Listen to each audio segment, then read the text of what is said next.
called Son of Krypton, and it begins with a citation from my great Uncle Barney, one of the lines he's known for. All houses are haunted, all persons are haunted, throngs of spirits follow us everywhere, we're never alone. The crown of my great Uncle Barney's scalp was a force field of white static electricity. His head of hair stood on its ends. What exactly possessed my great uncle? It might come to less a search for lines of spiritual messaging than a refraction of styles. It was a Ukrainian face with a touch of even Selena to it.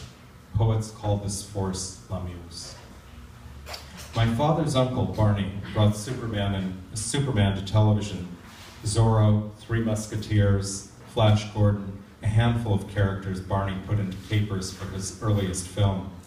He created mole people from whom the superhero could be counted on to save us. Movies, television, travelogue, but mostly black and white horror crap. Though generations stood between us, we called him Uncle Barney, and he came west to Hollywood on the tail of his brother Louis to invent moving entertainment. My father said Uncle Barney made Channel 11 travelogues for people who lacked the imagination to travel. The family were frequently estranged from one another, so we never understood Barney as an auteur, much less knew what he was like as a human being. We scarcely ever saw him in the flesh, though he belonged to us. We'd spot him at a housewarming, a bar mitzvah, an interment. According to my father, Uncle Barney was a huckster of another era. He was sleeping with some barfly blonde while his marriage was falling apart. He had a house in a canyon with a kidney-shaped pool and a tree sprouting through the living room floor. He owned a piece of the old world in the new world of Hollywood. We were warned to step away from the captain's desk at which my great-uncle wrote his television scripts for Sky King.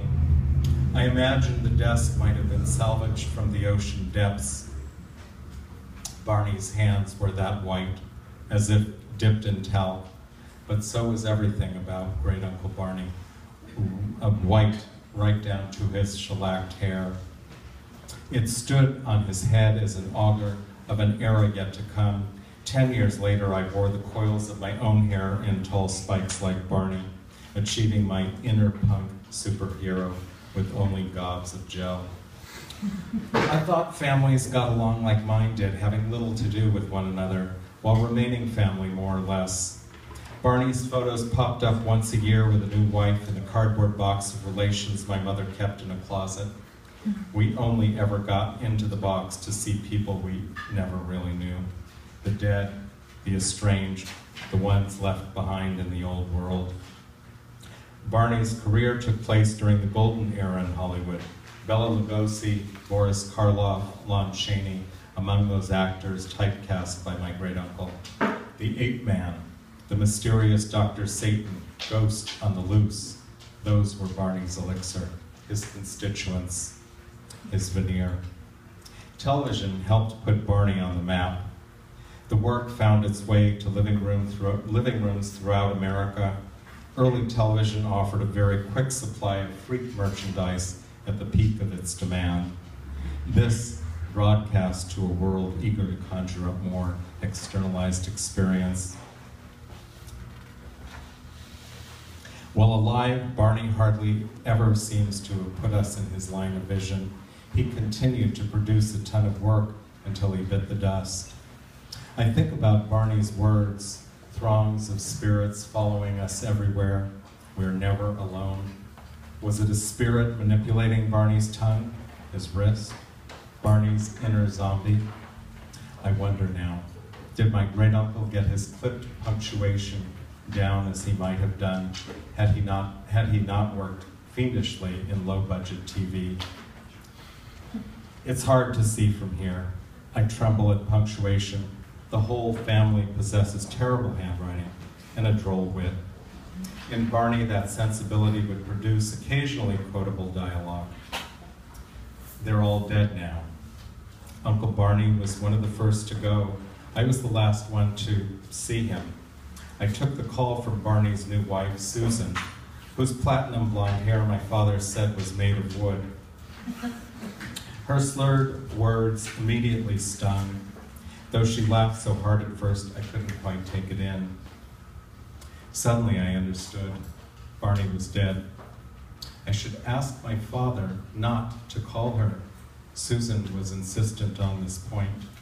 She intended to unplug the phone and go outside and perform laps in the swimming pool, which would keep her, and I think she actually said this, young and fit and rich.